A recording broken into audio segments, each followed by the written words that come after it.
이준의 삶은 차가운 새벽 공기와 낡은 신문지 냄새로 가득했다. 17살, 소년의 어깨는 아직 좁았지만 그 위에 얹힌 삶의 무게는 얼음 못지않게 버거웠다.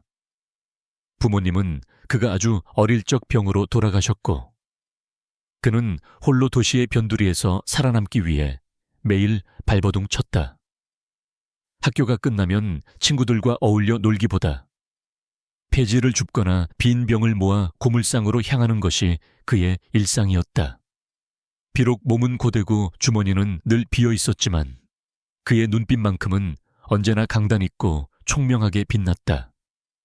그에게는 잃어버린 어머니의 희미한 미소와 그녀가 남긴 낡은 동화책 한 권이 세상의 전부였다. 밤늦게 차가운 방에 홀로 앉아 그 동화책을 읽을 때면 이준은 잠시나마 고단한 현실을 잊고 자신도 언젠가 동화 속 주인공처럼 누군가에게 희망을 주는 존재가 되겠다고 다짐하곤 했다. 그의 낡은 책상 위에는 동화책과 함께 낡은 연필 한 자루가 놓여 있었다. 그는 가끔씩 아무도 모르게 그림을 그리곤 했는데 특히 밝고 따뜻한 집과 그 안에서 행복하게 웃는 사람들의 모습을 그렸다. 그것은 그가 가진 작고 소박한 꿈이자 비밀스러운 재능이었다. 그에게 유일한 안식처이자 가족 같은 존재가 있었다. 바로 동네 변두리 낡은 골목길에 홀로 앉아 폐지를 줍던 박순영 할머니였다. 할머니의 주름진 얼굴은 고단한 삶의 흔적을 고스란히 보여주었고 늘 마른 기침을 하며 힘겹게 숨을 쉬는 모습은 이준의 마음을 아프게 했다. 할머니의 손은 거칠고 투박했지만 유독 그녀의 검지손가락에 끼워진 낡은 은반지만은 희미하게 반짝였다.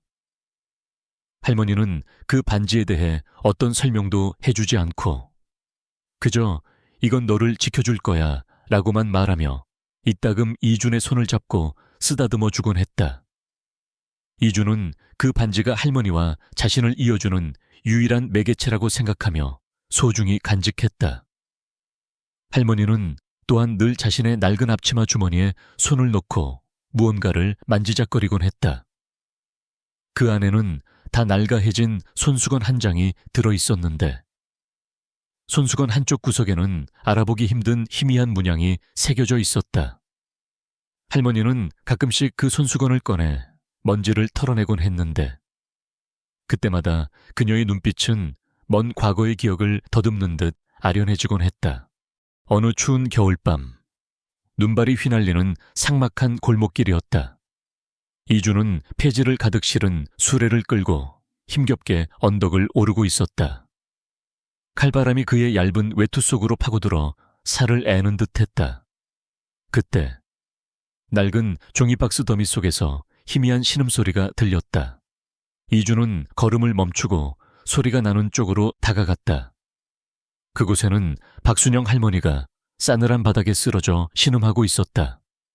할머니의 얼굴은 새하얗게 질려 있었고 얇은 몸은 심하게 떨리고 있었다.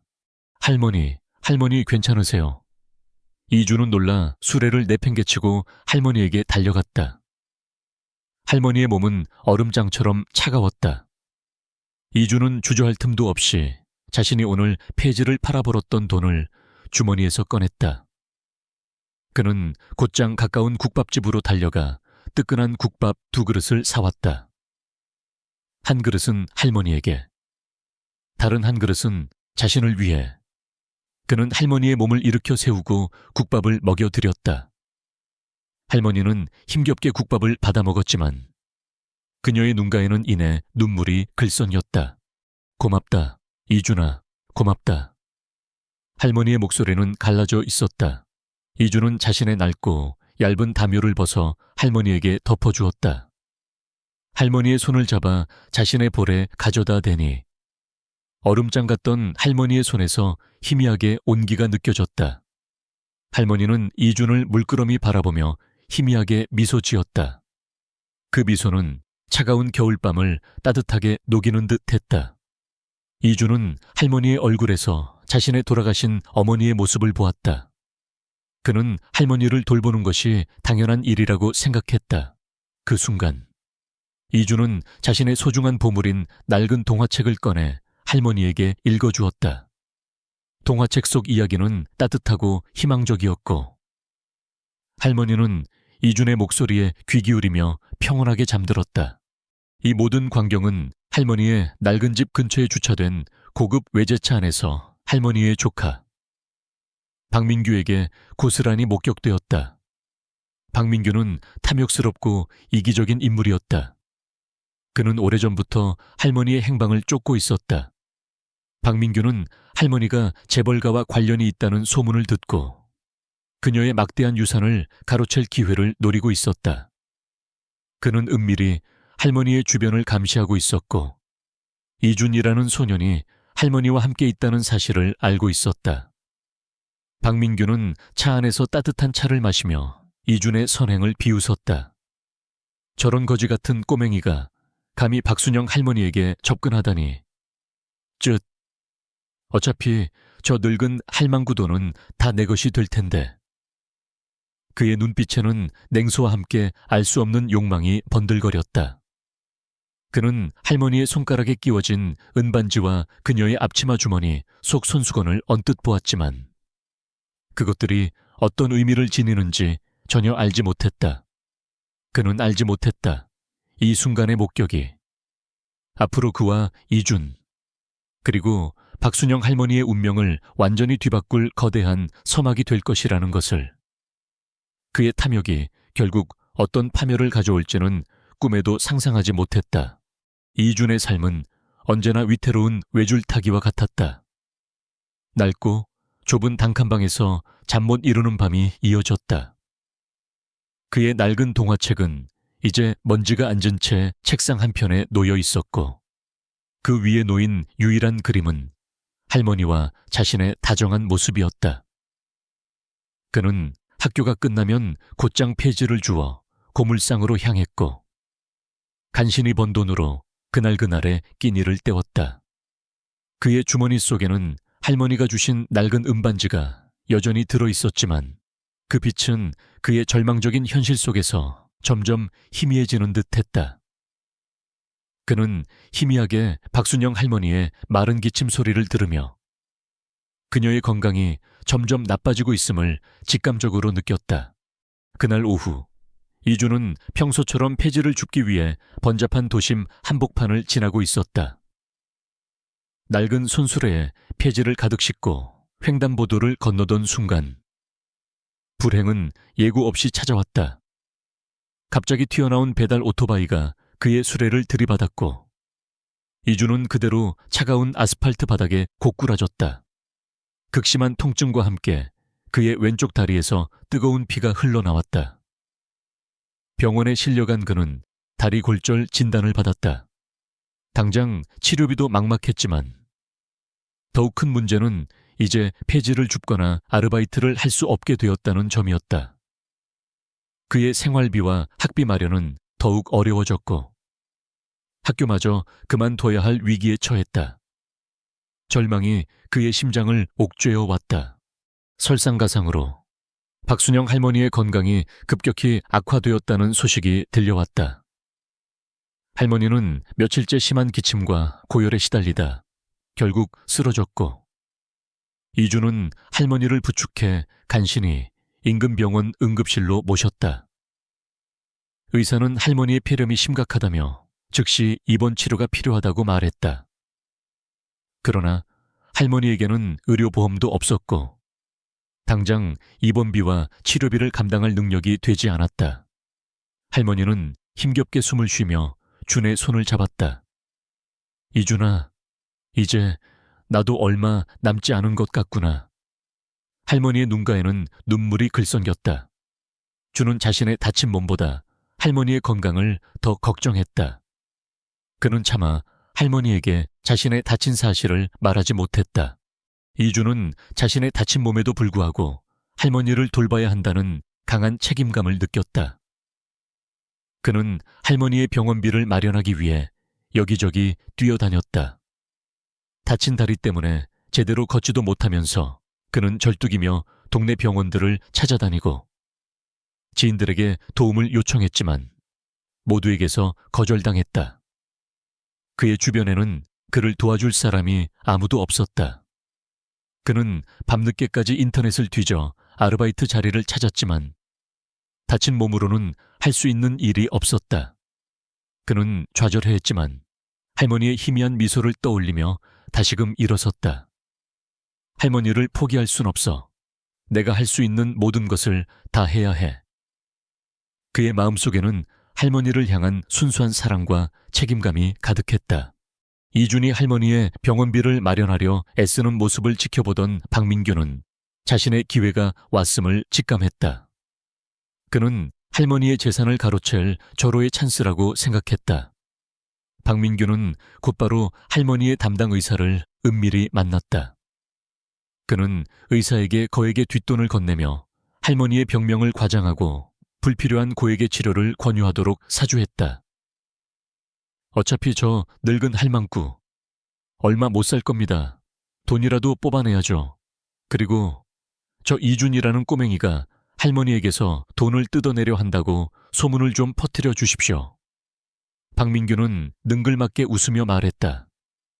의사는 돈의 유혹에 넘어가 그의 제안을 받아들였다. 박민규는 여기서 멈추지 않았다. 그는 이준이 학교에 가지 못하게 만들기 위해 학교 측에 헛소문을 퍼뜨렸다. 이준이라는 학생이 불량배들과 어울려 다니며 돈을 갈취하고 있습니다. 학교의 명예를 위해서라도 퇴학시켜야 합니다. 그의 악의적인 소문은 빠르게 퍼져나갔고 학교 측은 이준에게 자퇴를 권유하기 시작했다. 이준은 돈도 의지할 곳도 없이 철저히 고립되었다. 그의 주변에는 그를 비난하는 시선과 싸늘한 냉기만이 감돌았다. 박민규는 할머니가 입원해 있는 병원을 찾아가 이준에게 조롱했다. 야, 이 거지 같은 꼬맹이 그 늙은 할머니에게 돈을 낭비하지 마. 어차피 곧 죽을 몸이야. 내까짓게 뭘 할 수 있다고. 할머니는 이제 치매 걸린 노망난 할망구일 뿐이야. 너 같은 쓰레기나 돌보는 주제에 감히. 박민규는 준의 다친 다리를 발로 툭툭 건드리며 비웃었다. 그의 말 한마디 한마디는 이준의 심장을 후벼 파는 비수 같았다. 그는 이준이 할머니에게서 무엇인가를 빼내려 한다는 소문을 더욱 확고히 퍼뜨려 이준이 할머니에게서 완전히 떨어져 나가도록 만들려 했다.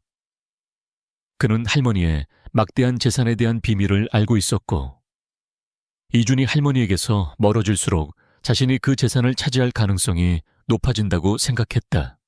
박민규는 병원 관계자들을 매수하여 할머니의 은반지와 낡은 손수건에 대한 정보를 얻어냈다. 그는 그것들이 할머니의 중요한 유품임을 어렴풋이 짐작했지만 그 안에 숨겨진 진정한 의미, 즉 할머니가 남긴 재산의 실마리나 유언에 대한 단서가 될 것이라는 생각은 전혀 하지 못했다. 그의 눈에는 오직 당장의 돈만이 보였을 뿐이었다.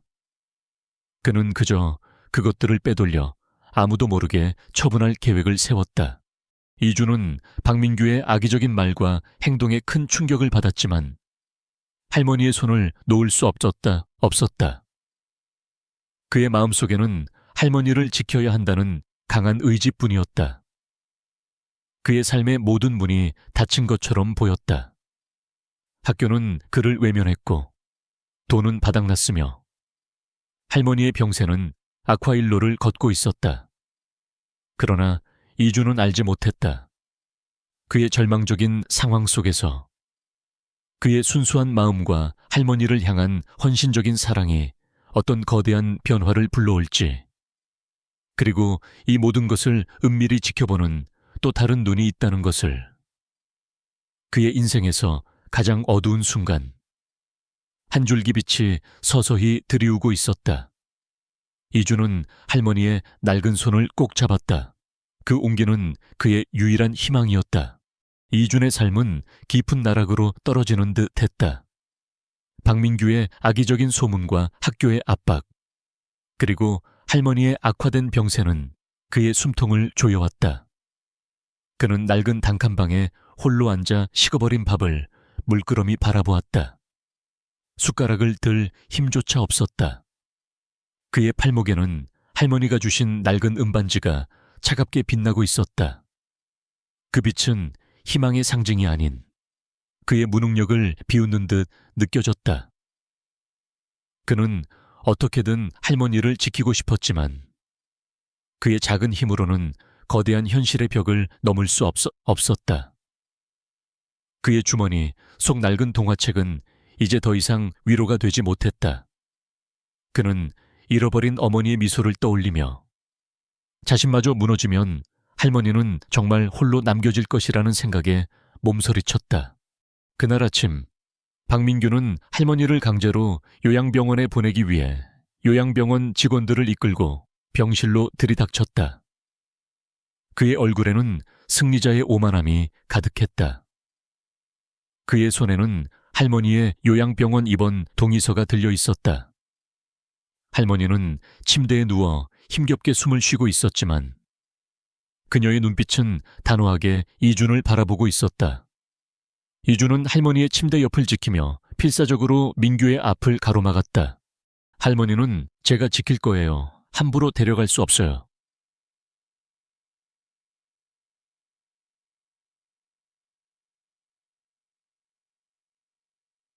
이준은 울부짖었지만 그의 작은 몸으로는 건장한 요양병원 직원들을 막을 수 없었다. 박민규는 코웃음을 쳤다. 비켜. 이 거지 같은 꼬맹이 할머니는 이제 치매 걸린 노망난 할망구일 뿐이야. 내까짓게 뭘 할 수 있다고. 할머니는 이제 요양병원에서 편안하게 지내셔야 해. 박민규는 이준을 거칠게 밀쳐냈다. 이준은 힘없이 바닥에 넘어졌다. 그의 주머니에서 낡은 동화책과 할머니가 준 은반지가 떨어져 바닥에 부딪히며 희미하게 반짝였다. 반지의 빛이 이준의 눈에 들어오자 그는 과거 어머니가 동화책을 읽어주며 들려주었던 이야기, 그리고 할머니의 따뜻한 손길을 떠올렸다. 그 순간 그의 마음속에서 알 수 없는 뜨거운 불길이 솟아올랐다. 함부로 말하지 마세요. 할머니는 저에게 가족이에요. 당신은 할머니의 조카면서 어떻게 이럴 수 있어요? 당신은 돈 때문에 할머니를 버리려는 파렴치한 인간이야. 이준의 목소리는 병실 안에 울려 퍼졌다. 그의 말 한마디 한마디에는 논리적인 설득력과 함께 진심이 담겨 있었다. 그의 눈빛은 흔들림 없이 박민규를 응시했다. 이준의 웅변적인 목소리에 병실 밖을 지나던 간호사들과 다른 환자 가족들이 하나둘 발걸음을 멈추고 그의 말에 귀를 기울이기 시작했다. 그들은 소년의 분노에 찬 목소리에서 묘한 힘을 느꼈다. 그의 놀라운 언변 능력은 그동안 숨겨져 있던 재능이었다. 그의 주장이 비록 논리적이더라도 그가 가진 정보는 제한적이었다. 하지만 그의 언변은 그 모든 한계를 뛰어넘어 듣는 이들의 감정을 움직였다. 그는 자신의 어머니에게서 물려받은 사람의 마음을 움직이는 천부적인 이야기꾼의 재능을 무의식 중에 발현하고 있었다. 이 자식이 감히 건방진 꼬맹이 주제에 박민규는 당황했지만 곧 분노에 휩싸였다. 그의 얼굴은 벌게 달아올랐고 눈은 살기 어린 빛으로 번들거렸다. 그는 준의 언변에 사람들이 반응하는 것을 보고 더욱 초조해졌다. 그는 할머니의 병실 침대 옆 탁자에 놓인 낡은 손수건을 발견하고는 그것을 움켜쥐었다. 손수건 한쪽 구석에는 알아보기 힘든 희미한 문양이 새겨져 있었다. 그는 그것이 할머니의 유품이라는 것만 알았을 뿐 그 안에 숨겨진 비밀이나 의미는 전혀 알지 못했다. 이런 낡은 걸 가지고 뭘 어쩌겠다는 거야. 쓸데없는 것들. 그는 손수건을 구겨 이준에게 던지며 조롱했다. 그 손수건은 할머니의 소중한 거예요. 이준은 손수건을 주워 품에 안았다. 할머니는 이준을 향해 힘겹게 손을 뻗었다. 그녀의 눈빛은 불안했지만 이준을 믿는다는 깊은 신뢰가 담겨 있었다.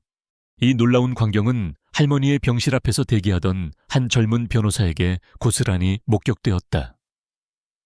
그녀는 바로 김지혜 변호사였다. 그녀는 박순영 할머니의 법률 대리인으로 할머니의 비밀스러운 재산 관리 문제를 담당하고 있었다. 할머니의 연락을 받고 병원에 도착한 김지혜 변호사는 병실 문 밖에서 이 모든 상황을 지켜보고 있었다. 그녀는 이준의 웅변적인 말과 순수한 마음에 깊은 인상을 받았다. 제호 소년, 평범한 아이가 아니군.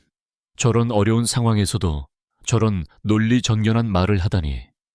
김지혜 변호사는 민규의 비열한 행동과 이준의 진심을 모두 목격하며 할머니의 상황이 심상치 않음을 직감했다. 그녀는 할머니가 이준을 얼마나 아꼈는지 알고 있었기에 더욱더 할머니의 유언장을 지켜야겠다는 결심을 굳혔다. 그녀는 주머니에서 휴대폰을 꺼내 조용히 동영상을 촬영하기 시작했다. 이는 그녀의 직업적인 습관이기도 했지만 이준에게 알 수 없는 이끌림을 느꼈기 때문이었다. 그녀는 이준의 행동에 대한 어떤 판단도 내리지 않고 그저 상황을 기록했다. 박민규는 이준의 언변에 당황했지만 곧 분노에 휩싸였다. 그는 요양병원 직원들에게 어서 저 늙은 할망구를 끌고 가라고 소리쳤다. 요양병원 직원들은 할머니를 강제로 침대에서 일으켜 세웠고 할머니는 고통에 신음하며 이준의 이름을 불렀다. 이준아, 이준아. 할머니의 목소리는 희미해졌다. 이준은 다시 일어서서 박민규의 앞을 막아섰다. 그의 눈에는 눈물이 가득했지만 그의 의지만큼은 결코 꺾이지 않았다. 할머니를 데려갈 수 없어요, 제발. 하지만 박민규는 이준의 말을 무시하고 할머니를 요양병원으로 끌고 갔다. 그는 할머니의 재산에 대한 정보를 빼내기 위해 병원 기록과 할머니의 주변을 더욱 철저히 조사하기 시작했다. 그는 할머니의 은반지와 낡은 손수건에 대해서도 알게 되었지만 그 의미는 여전히 알지 못했다. 그는 준에게 할머니는 이제 치매 걸린 노망난 할망구일 뿐이야. 너 같은 쓰레기나 돌보는 주제에 감히 라고 조롱하며 이준이 할머니에게서 무엇인가를 빼내려 한다고 병원 직원들에게 소문을 퍼뜨렸다. 박민규는 할머니의 유산을 독차지하기 위해 더욱 악의적인 계획을 꾸미기 시작했다. 그는 할머니의 은행 계좌를 동결시키고 그녀의 모든 재산을 가로챌 준비를 했다. 그는 심지어 할머니의 진정한 유언장을 폐기하고 자신에게 유리한 가짜 유언장을 만들 계획까지 세웠다. 그의 탐욕은 끝이 없었다. 김지혜 변호사는 이준의 언변과 할머니에 대한 진심에 깊은 인상을 받았다. 그녀는 민규의 악행을 막고 할머니의 진정한 의지를 지키기 위해 결심했다.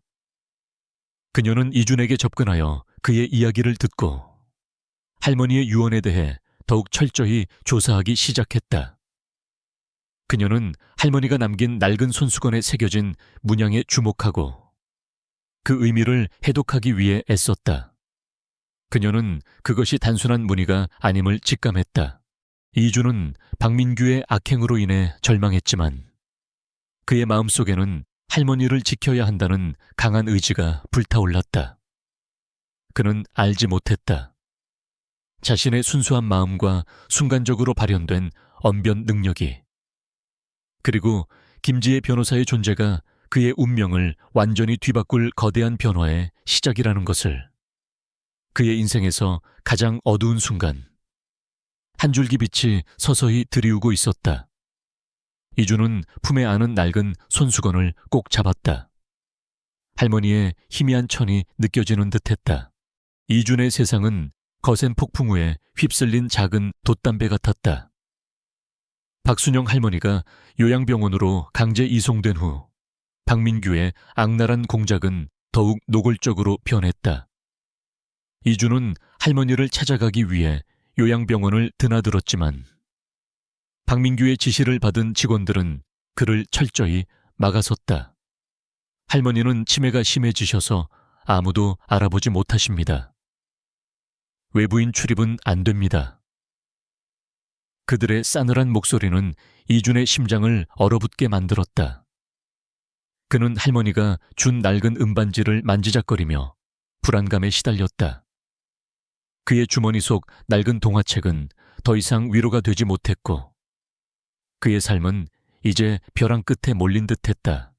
박민규는 할머니의 유산을 독차지하기 위해 더욱 악랄한 계획을 꾸몄다.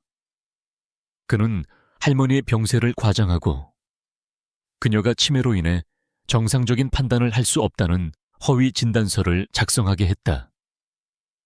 그리고 이 진단서를 근거로 할머니의 유언장을 무효화하고 자신에게 유리한 가짜 유언장을 만들었다.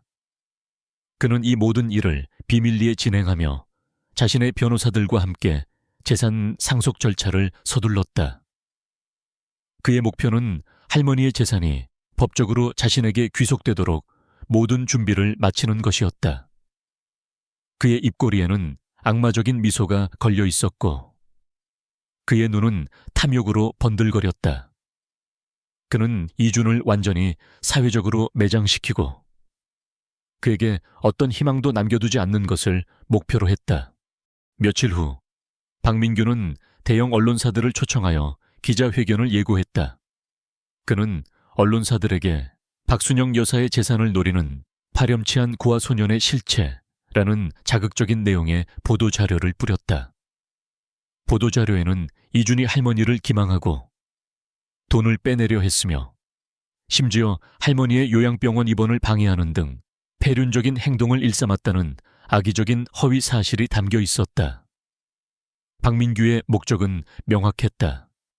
이준을 사회적으로 완전히 매장시키고 그에게 어떤 희망도 남겨두지 않는 것이었다. 그는 언론을 통해 이준을 탐욕스러운 고아 소년으로 낙인 찍어 여론의 비난을 자신에게 유리하게 만들려 했다. 기자회견 당일 서울 시내의 한 대형 호텔 연회장은 수많은 기자들과 카메라 플래시로 북새통을 이루었다. 박민규는 값비싼 정장 차림으로 단상에 올라섰다. 그의 얼굴에는 온화한 미소가 걸려 있었지만 그의 눈빛은 승리에 도취된 듯 번들거렸다. 그는 마이크를 잡고 유창하게 준비된 원고를 읽어 내려갔다. 존경하는 언론인 여러분, 그리고 시민 여러분, 오늘 이 자리는 저희 가족의 불행한 진실을 알리고자 마련되었습니다. 저희 박순영 여사께서는 불행히도 치매가 심화되어 정상적인 판단이 어려운 상황입니다. 그런데 이 상황을 악용하여 박 여사의 재산을 가로채려던 파렴치한 고아 소년이 있었습니다. 바로 이준이라는 자입니다. 그는 박 여사에게 접근하여 거짓된 친분을 가장하고 심지어 박 여사의 요양병원 입원까지 방해하며 재산을 가로채려 했습니다. 박민규는 미리 매수해둔 할머니의 허위 진단서를 흔들어 보였다. 여기 박 여사의 정신감정 결과입니다. 치매 말기로 정상적인 의사 표현이 불가능하다는 의사의 소견이 명시되어 있습니다. 그는 의기양양하게 웃으며 기자들을 향해 손짓했다. 기자들은 셔터를 눌러대며 그의 말을 받아 적었다. 그는 마지막으로 이준을 향해 비열한 시선을 던졌다. 이런 파렴치한 인간은 사회에서 영원히 격리되어야 마땅합니다. 민주는 기자회견장 한편에 홀로 서 있었다. 그의 곁에는 아무도 없었다. 과거 그를 응원했던 몇몇 선생님들조차 박민규의 루머에 속아 그를 외면했다.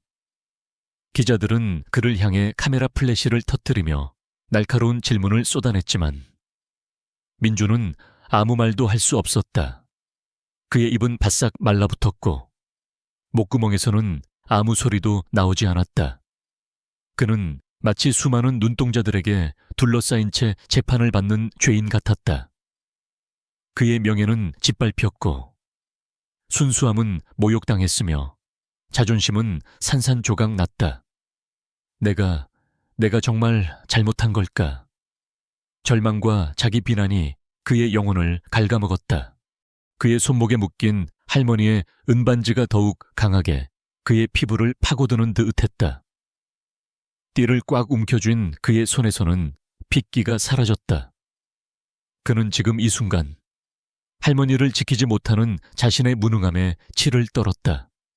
온몸에 힘이 빠져나가는 것을 느끼며 쓰러질 듯했지만 그는 할머니의 희미한 미소와 따뜻한 손길을 떠올렸다.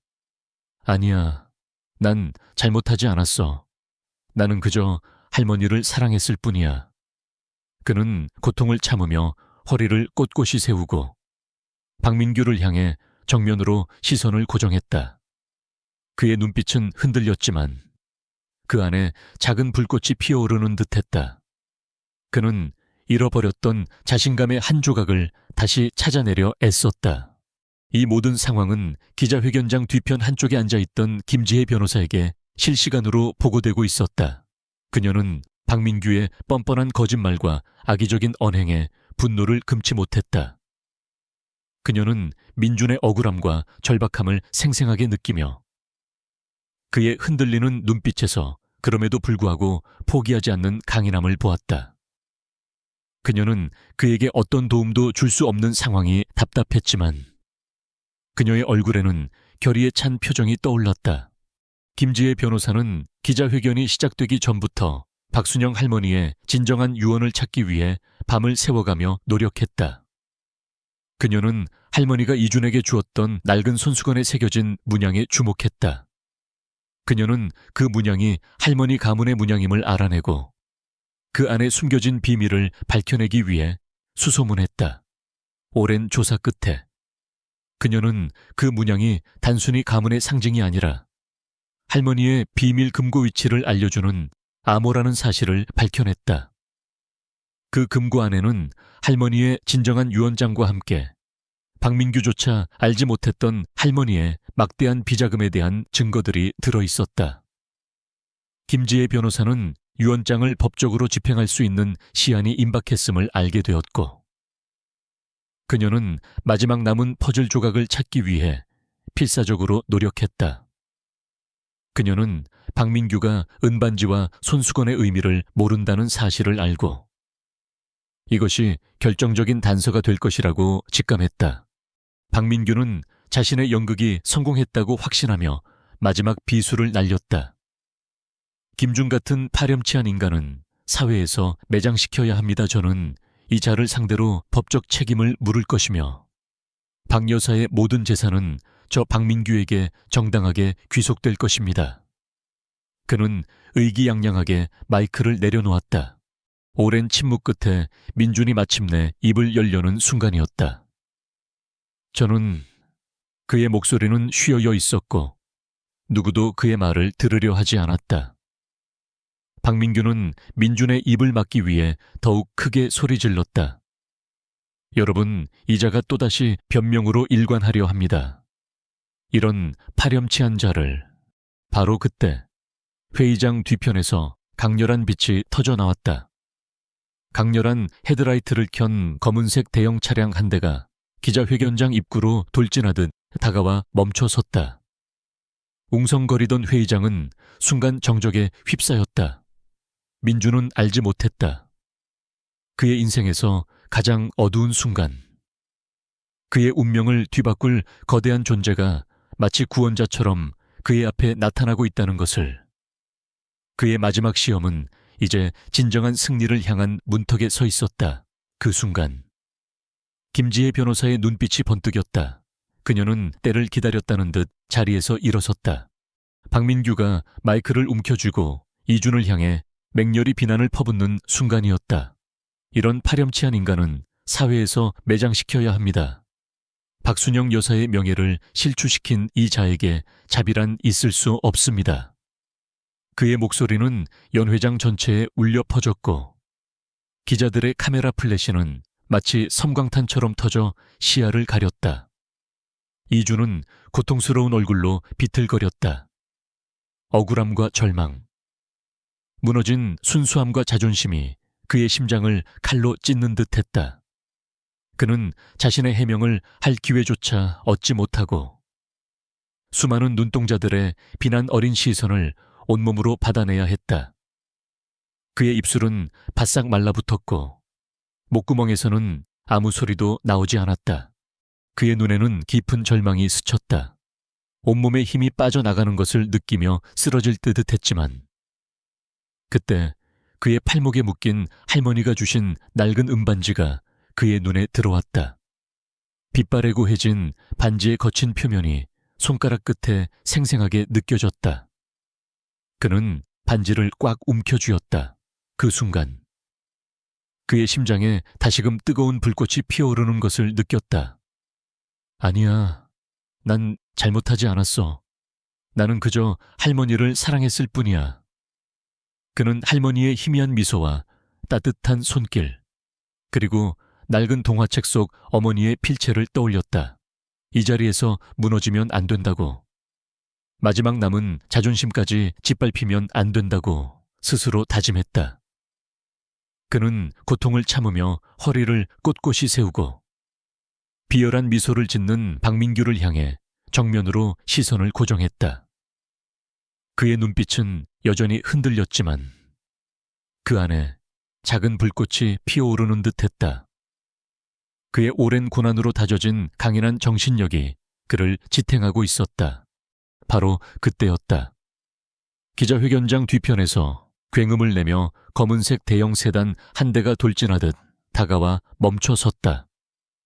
강렬한 헤드라이트가 기자들의 시야를 가렸고 빽빽하게 모여있던 군중들 사이로 거대한 그림자가 드리워졌다.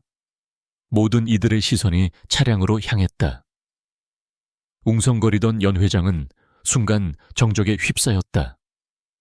차문이 조용히 열리고 깔끔하게 재단된 정장을 차려입은 김지혜 변호사가 당당한 걸음으로 차에서 내렸다.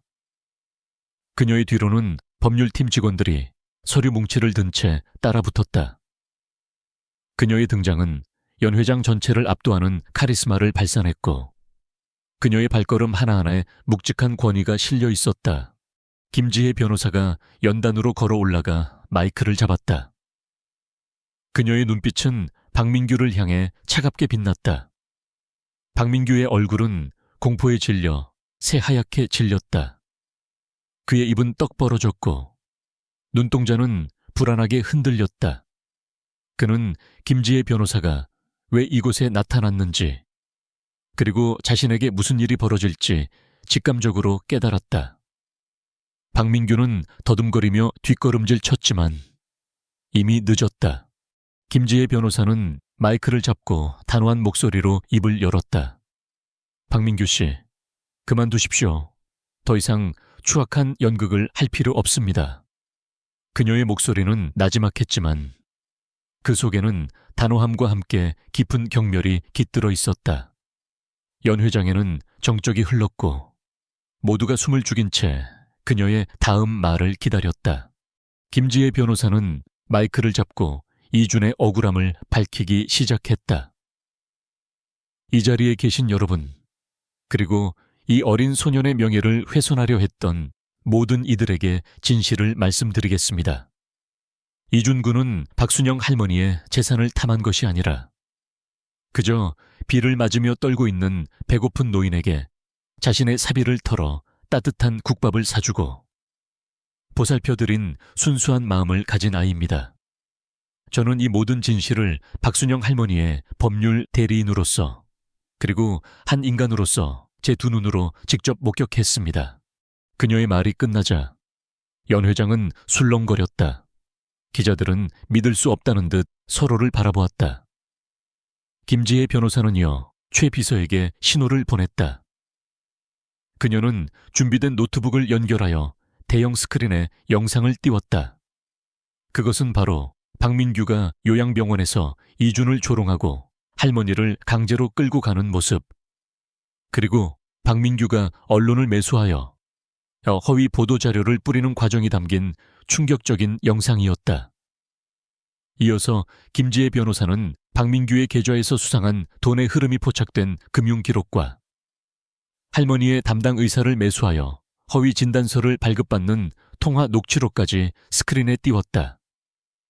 모든 진실이 폭로되는 순간 박민규는 그 자리에서 무릎을 꿇고 쓰러졌다. 그의 얼굴은 절망과 수치심으로 일그러졌다. 그의 눈빛은 더 이상 탐욕으로 번들거리지 않고 공포와 체념으로 가득했다. 김지혜 변호사는 쓰러진 박민규를 싸늘하게 내려다보며 말을 이었다. 또한 박순영 할머니께서는 치매가 심화되어 정상적인 판단이 불가능하다는 박민규 씨의 주장은 명백한 거짓입니다. 할머니께서는 치매 초기 증상을 겪고 계셨으나 이준군에 대한 명확한 애정과 신뢰를 가지고 계셨으며 자신의 유언에 대한 확고한 의지를 지니고 계셨습니다. 그녀는 스크린의 할머니의 진정한 유언장을 띄웠다. 유언장에는 박민규가 알지 못했던 할머니의 막대한 비밀 자산과 함께 모든 재산을 이준에게 남긴다는 내용이 명확히 명시되어 있었다. 그리고 여기 박순영 할머니께서 이준 군에게 남긴 마지막 메시지가 있습니다. 김지혜 변호사는 할머니의 낡은 손수건에 새겨진 문양을 확대하여 스크린에 띄웠다. 이 문양은 박순영 할머니 가문의 문양입니다. 그리고 이 문양은 할머니의 비밀 금고 위치를 알려주는 암호였습니다. 그녀는 금고에서 발견된 할머니의 친필 유언장과 함께 박민규조차 알지 못했던 할머니의 막대한 비자금에 대한 증거 서류들을 제시했다. 이준군이 가지고 있는 이 은반지에는 할머니께서 직접 새기신 문양과 함께 진정한 보물은 마음에 있다는 문구가 새겨져 있습니다. 김지혜 변호사는 이준의 손목에 묶인 은반지를 가리켰다. 이는 박민규 씨가 오직 돈에만 눈이 멀어 결코 이해하지 못했던 박순영 할머니의 진정한 가르침이자 이준 군에 대한 할머니의 깊은 사랑을 상징합니다. 김지혜 변호사의 마지막 말이 끝나자 연회장에는 우레와 같은 박수 소리가 터져 나왔다. 기자들은 충격과 감동에 휩싸여 이준을 향해 카메라 플래시를 퍼부었다. 그들의 얼굴에는 회의적인 표정 대신 경외심과 존경이 가득했다. 그들은 이준이 그저 불쌍한 피해자가 아니라 불의에 맞서 싸운 진정한 영웅임을 깨달았다. 민주는 그제야 억울함과 슬픔, 그리고 안도감이 뒤섞인 뜨거운 눈물을 흘렸다. 그의 무릎은 힘없이 풀렸고 그는 그 자리에 주저앉았다. 그의 삶을 짓누르던 거대한 바위가 마침내 사라진 듯했다. 그는 고개를 들어 김지혜 변호사를 바라보았다. 그의 눈빛에는 말로 다 표현할 수 없는 때 없는 감사함이 가득했다. 그의 인생에서 가장 어두운 순간, 그의 진실이 세상에 드러나고 그의 명예가 되찾아지는 찬란한 무대가 펼쳐진 것이다. 그는 알았다. 그의 삶은 이제 더 이상 예전과 같지 않을 것이라는 것을. 그의 손에 쥐어진 낡은 동화책이 이제는 새로운 희망의 이야기가 될 것임을 직감했다. 박민규의 악행이 백일에 드러나고 그의 모든 계략이 무산되자 그는 즉시 현장에서 경찰에 체포되었다. 사문서 위조, 사기, 명예훼손 등 수많은 혐의가 추가되어 그는 엄중한 법의 심판을 받게 되었다. 그의 얼굴에는 과거의 오만함과 비열함 대신 절망과 깊은 후회가 가득했다. 할머니의 담당 의사 또한 박민규와 공모하여 허위 진단서를 발급한 혐의로 즉시 의사 면허가 정지되고 경찰 조사를 받게 되었다. 이준의 삶을 짓누르던 무거운 짐이 마침내 사라지는 순간이었다.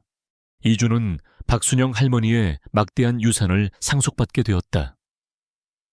유산에는 현금, 부동산, 그리고 할머니가 오랜 세월 동안 비밀리에 모아온 귀중한 미술품과 고문서까지 포함되어 있었다. 김지혜 변호사는 할머니의 유언에 따라 준에게 단순히 재산을 물려주는 것을 넘어 할머니의 뜻을 이어받아 이 재산을 사회에 환원하고 관리하는 방법을 가르쳐 주었다.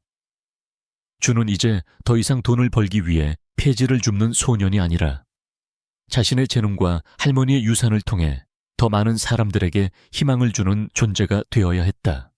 가장 먼저 변화한 것은 이준의 주변 환경이었다.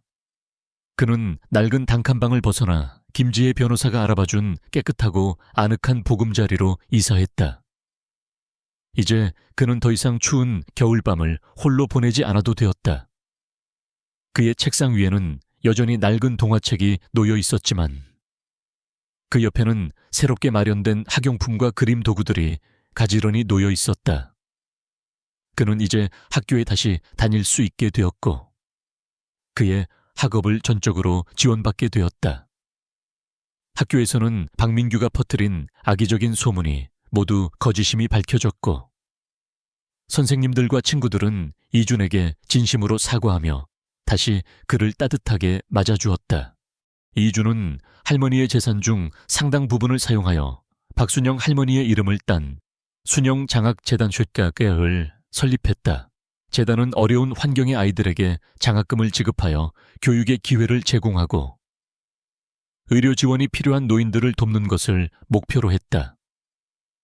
이준은 이 재단의 젊은 이사장이 되어 할머니의 숭고한 뜻을 이어나갔다. 그는 김지혜 변호사의 도움을 받아 재단을 체계적으로 운영하기 시작했고 그의 타고난 언변 능력과 따뜻한 마음은 재단 활동에 큰 힘이 되었다. 그는 단순히 돈을 나누어 주는 것을 넘어 직접 아이들을 만나 꿈을 심어주고 노인들의 말벗이 되어주는 등 진심으로 사람들과 소통했다. 그는 이제 자신의 능력과 할머니의 유산을 통해 더 많은 사람들에게 희망을 주는 존재가 된 것이다. 그의 얼굴에는 이제 고단함 대신 편안함과 진정한 행복이 감돌았고 그의 눈빛은 감사와 새로운 희망으로 빛났다. 며칠 후 이준은 김지혜 변호사의 깔끔한 사무실에서 따뜻한 차를 마시며 깊은 이야기를 나누었다. 통유리창 너머로 서울 시내가 한눈에 내려다 보이는 평화로운 오후였다.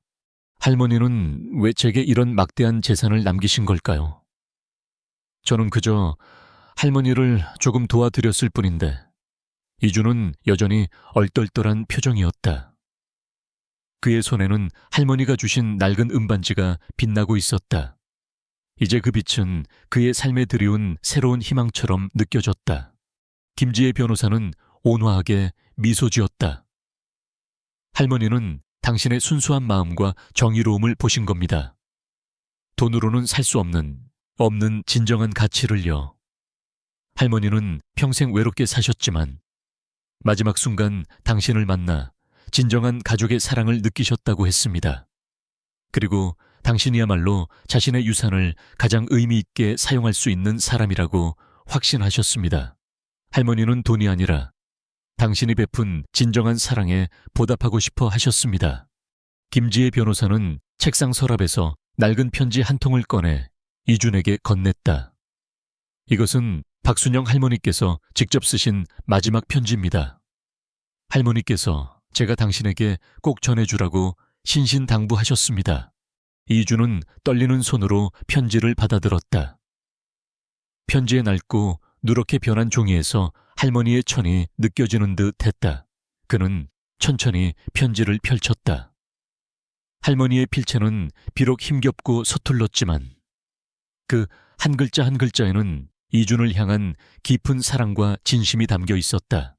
나의 사랑하는 이준아, 이 편지를 네가 읽고 있다면 나는 이미 세상에 없을 것이다. 하지만 슬퍼하지 말아라. 나는 너를 만나 마지막 삶이 얼마나 행복했는지 모른다. 너는 내게 자식 이상의 존재였다. 너의 따뜻한 국밥 한 그릇, 너의 조그만 손이 건네준 담요 한 장이 나의 얼어붙었던 마음에 진정한 온기를 주었단다. 나는 평생 외롭고 힘들게 살아왔단다. 가진 것이 많아도 진정으로 나를 보아주는 이는 없었지. 하지만 너는 달랐다. 너는 나의 낡은 옷차림이나 병든 몸을 보지 않고 그저 나라는 사람을 있는 그대로 보아주었지. 너의 그 순수함이 나에게는 세상의 어떤 보물보다도 값지고 소중했단다. 내가 너에게 남기는 이 재산은 단순히 돈이 아니다. 이것은 나의 삶이고 나의 꿈이며 너에게 전하는 나의 마지막 사랑이란다. 이 돈으로 너는 너의 꿈을 펼치고 너처럼 힘들고 어려운 아이들과 노인들에게 희망을 주렴. 너의 그 따뜻한 마음이라면 충분히 할 수 있을 거야. 너의 어머니가 너에게 주었던 그 낡은 동화책처럼 너도 다른 이들에게 희망을 주는 이야기가 되어주렴. 그리고 이 낡은 은반지, 이것은 우리 가족의 상징이자 나의 유일한 희망이었단다. 이제는 네가 이 반지를 끼고 나의 뜻을 이어주렴. 진정한 보물은 마음에 있다. 이 말을 늘 기억하거라. 세상은 때때로 차갑고 힘들겠지만 너의 따뜻한 마음만 있다면 그 어떤 시련도 이겨낼 수 있을 거란다. 부디 너의 삶에 늘 행복과 평화가 가득하기를 바란다. 나의 사랑하는 이준아, 고맙다. 그리고 사랑한다. 너의 할머니 순영기가. 이준은 편지를 읽으며 뜨거운 눈물을 흘렸다. 그의 볼에는 눈물 자국이 선명했지만 그의 입계에는 희미한 미소가 번졌다. 할머니의 마지막 사랑과 믿음이 그의 마음속 깊이 새겨지는 순간이었다. 그의 손목에 묶인 할머니가 주신 은반지가 더욱 강하게 그의 손목을 죄어오는 듯 했다. 그 반지는 이제 이준에게 할머니의 사랑과 세상의 선함을 상징하는 소중한 보물이 되었다. 김지혜 변호사는 조용히 이준의 어깨를 토닥였다. 할머니의 유언대로 이제 당신은 새로운 삶을 시작해야 합니다. 할머니의 뜻을 이어받아 당신의 힘으로 세상을 더 나은 곳으로 만드는 일을 해야 합니다. 이준은 고개를 끄덕였다. 그의 눈빛은 더 이상 방황하지 않았다. 그는 이제 단순히 돈을 버는 것을 넘어 자신의 능력과 정의로움을 발휘하여 소중한 사람들을 지키고 더 나아가 사회에 긍정적인 영향을 미칠 수 있는 의미 있는 일을 찾게 된 것이다. 그는 창밖을 바라보았다. 화려한 도시의 불빛들이 그의 눈에 들어왔다. 그의 삶은 더 이상 절망의 그림자에 갇혀 있지 않았다. 그는 이제 자신의 진정한 가치를 발견하고 소중한 할머니의 뜻을 이어받아 새로운 삶을 살아가고 있었다. 그의 마음속에는 오랜만에 진정한 평화가 찾아왔다. 그의 삶은 이제 진정한 의미에서 다시 태어난 것이다. 시간은 강물처럼 흘러 10년이라는 세월이 지났다. 이준은 이제 순영장학재단의 젊은 이사장으로서 사회에 큰 영향력을 미치는 인물로 성장했다. 여보다. 그는 더 이상 가난하고 불우했던 고아 소년이 아니었다. 그의 얼굴에는 어린 시절의 고단함과 절망 대신 깊은 지혜와 온화한 미소가 늘 자리했으며 그의 눈빛은 자신감과 따뜻함으로 빛났다. 그의 손목에 늘 끼워져 있는 낡은 은반지는 이제 단순한 유품이 아니었다. 그것은 그가 걸어온 고난의 길과 그 길 위에서 얻은 소중한 깨달음. 그리고 박순영 할머니의 변치 않는 사랑을 상징하는 훈장처럼 빛나고 있었다. 그는 할머니가 남긴 막대한 유산을 단순히 관리하는 것을 넘어 자신의 어린 시절 경험과 할머니의 뜻을 결합하여 재단을 혁신적으로 이끌었다. 순영장학재단은 재능은 있지만 기회를 얻지 못하는 어려운 환경의 아이들에게 장학금과 멘토링 프로그램을 제공했을 뿐만 아니라 의료 사각지대에 놓인 독거노인들을 위한 의료비 지원 사업까지 확대했다. 특히 이준은 자신이 어릴 적 겪었던 경제적 어려움과 외로움을 잊지 않고 아이들이 건강한 사회 구성원으로 성장할 수 있도록 돕는 어디나 희망씨앗 프로젝트 카안티슈를 주도했다. 그는 직접 쉼터를 방문하여 아이들을 만나고 자신의 경험을 통해 용기와 희망을 심어주며 그들의 멘토이자 친구가 되어주었다. 재단은 단순한 물질적인 지원을 넘어 아이들에게 꿈을 심어주고 노인들에게 삶의 의미를 되찾아주는 진정한 희망의 등대가 되었다. 그의 곁에는 늘 김지혜 변호사가 있었다. 그녀는 이제 순영장학재단의 고문 변호사이자 이준의 가장 든든한 조력자로서 재단의 법률 및 행정 업무를 총괄하며 이준의 숭고한 뜻을 함께 이어나갔다. 그녀는 이준이 사회적으로 성장할 수 있도록 끊임없이 조언하고 지원했으며 이준 또한 그녀를 깊이 신뢰하고 존경했다. 그들은 단순한 비즈니스 관계를 넘어 진정한 동반자로서 서로에게 없어서는 안 될 존재가 되었다. 어느덧 겨울이 지나고 따뜻한 봄 햇살이 쏟아지는 화창한 날이었다. 이준은 자신이 어릴 적 폐지를 줍던 낡은 동네에 새로 지어진 순영 복지관 개관식에 참석했다.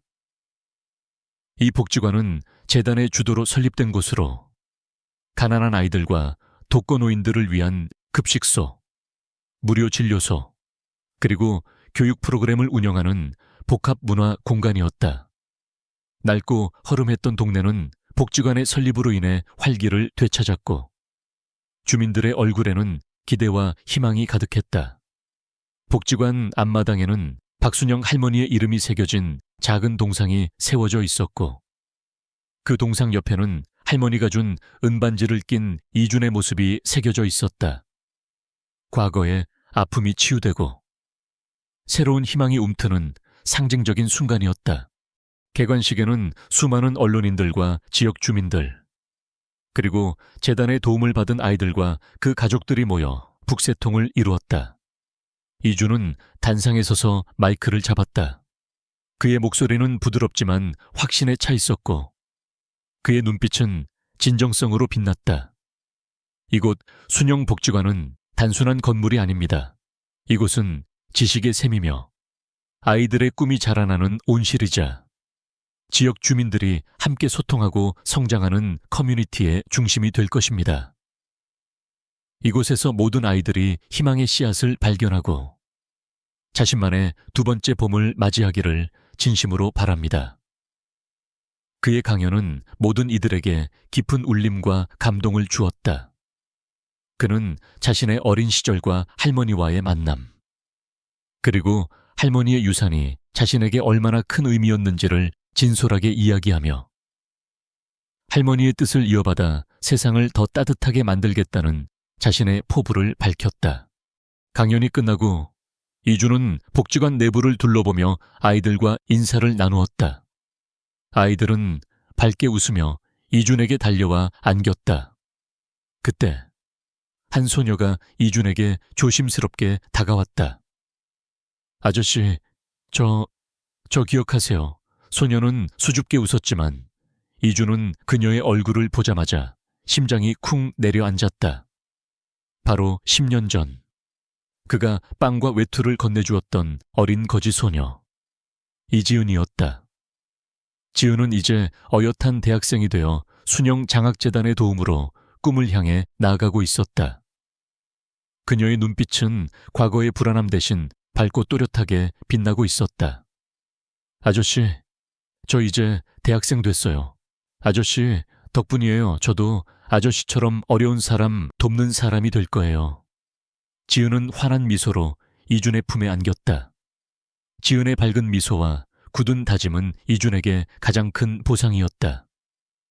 그는 지은의 머리를 쓰다듬으며 따뜻하게 웃었다. 그 순간 멀리서 이준과 지은을 지켜보던 한 남자가 있었다. 수척해진 얼굴이었지만 그의 눈빛은 과거의 오만함 대신 깊은 뉘우침과 쓸쓸함이 담겨 있었다. 바로 박성철이었다. 그는 복역을 마치고 출소한 후 사회에서 조용히 적응하기 위해 애쓰고 있었다. 그는 신문과 TV 뉴스를 통해 이준의 소식을 접하며 자신이 저질렀던 죄를 속죄하며 살아가려 노력했다. 그는 감히 이준에게 다가가지 못하고 멀리서 그의 행복한 모습을 지켜볼 뿐이었다. 그의 눈가에는 회한의 눈물이 희미하게 고였다. 박민규는 이준을 알아채지 못했지만 박성철은 이준의 변치 않는 선량함과 그가 만들어낸 변화에 깊은 경의를 표하고 있었다. 김지혜 변호사는 이준의 옆에 서서 따뜻하게 미소 지었다. 그녀의 눈빛은 이준을 향한 깊은 신뢰와 존경, 그리고 함께 이뤄낸 성과에 대한 자부심으로 가득했다. 그들은 더 이상 단순한 비즈니스 파트너가 아니었다. 그들은 서로의 삶을 변화시키고 함께 세상을 더 나은 곳으로 만들어가는 진정한 동반자였다. 준공식이 끝나고 이주는 지은의 손을 잡고 김지혜 변호사와 함께 복지관 건물을 나섰다. 따뜻한 봄 햇살이 그들의 얼굴에 쏟아졌다. 이준의 손목에는 여전히 낡고 다른 은반지가 빛나고 있었다. 이제 그 반지는 과거의 고통이나 가난을 상징하는 것이 아니었다. 그것은 정의와 희망, 그리고 변치 않는 인간적인 품성을 상징하는 자랑스러운 훈장처럼 빛나고 있었다. 그의 얼굴에는 온화하고 평화로운 미소가 가득했다. 그의 삶은 더 이상 절망의 그림자에 갇혀 있지 않았다. 그는 자신의 진정한 가치를 발견하고 다른 이들에게도 두 번째 봄을 선물하는 진정한 영웅이 되었다. 그들은 함께 세상의 따뜻한 변화를 만들어가는 길을 걷고 있었다.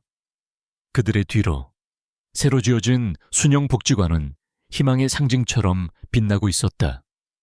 그들의 이야기는 이제 시작에 불과했다. 이 놀라운 이야기가 여러분의 마음을 울렸다면 좋아요를 누르고 구독해주세요. 그리고 여러분의 생각과 경험을 댓글로 공유해주세요. 여러분의 작은 관심이 세상을 변화시키는 큰 힘이 됩니다. 다음 영상에서 더 감동적인 이야기로 찾아뵙겠습니다. 감사합니다.